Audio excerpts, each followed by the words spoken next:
جوانی بود که مادرش 2 ماه پیش از تویش بر اثر بیماری وفات کرد.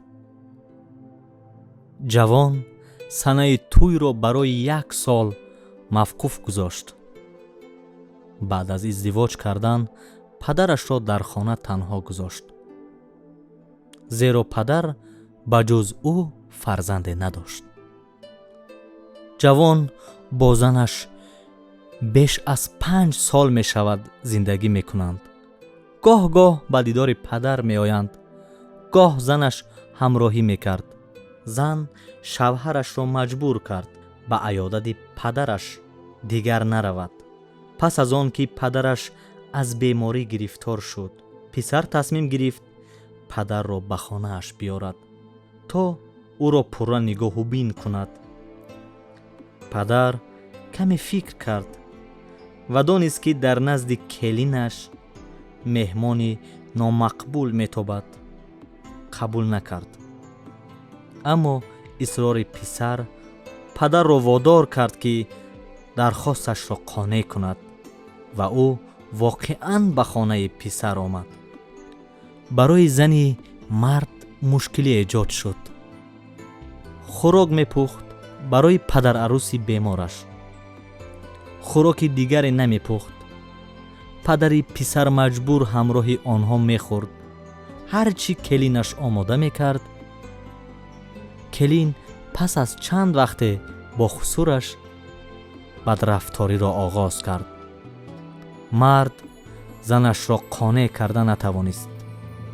زن شوهرش را مجبور کرد که پدرش را خانه‌دار کند تا کسی را پیدا کنند که او را نگاه و بین کند. مرد این فکر را قبول نکرد تا در این سن و سال پدر بیمارش را شرمنده نسازد. زن در آخر شوهرش را راضی نمود. پدرش را به خانه پیران سالان فرستاندند تا در آنجا نگاه و بین کنند. وقتی در خانه پیران سالان پسر با پدر خیر و خوش نمود، وجودش پاره پاره شد. پس از 1 هفته پسر تصمیم گرفت که پدر را خبر بگیرد.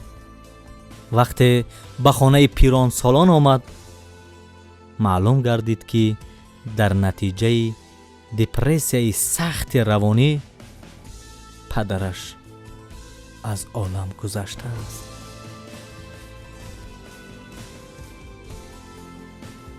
کارمندان خانه پیران سالان به جوان مکتوب دادند.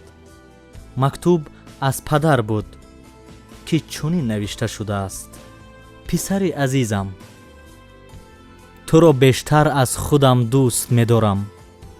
خوشبخت‌ترین لحظه های زندگیم آن لحظه های بود که وارد اتاق تو شدم. تو کودک بودی. از کار با بازیچه ها برمی گشتم که به تو پسند می آید، یا مجموعی شیرینی ها که به تو معقول بود. تو تا آمدن من از کار انتظاری می کشیدی. خوشبخت‌ترین لحظه های عمر من آن بود که من با تو آب بازی را یاد دادم. خوشبخت‌ترین لحظه های من این بود که خرد بودی و در اتاق کاریم تو کاغذهایم را میکندی و من به سوی تو تبسم میکردم. خوشبخت‌ترین لحظه های زندگیم آن بود که من همه مبلغ ها را به تو دادم تا تمام لباس های دلخواهت را بخری، در حالی که با کفش های دریدم از یک جا به جای می رفتم. من اکنون تو را تنقید نمی کنم، به تو می نویسم. اشکی چشمانم خود می ریزند که غمگینم. من انتظار بودم که آخرین لحظه های عمرم در زانه تو کنار تو نمی گذرم. من تو را دوست می دارم. تا حال پدری وفادار تو. دیدار در قیامت. ما قدر گنج ها را نمی دانیم تا دمی که آنها را از دست ندهیم. вақте ки шумо мехоҳед ба касе паём мефиристед, аммо онҳо шуморо намешунаванд. чӣ мушкилтарин лаҳзаҳо аст он лаҳза? қазоват аз шумо.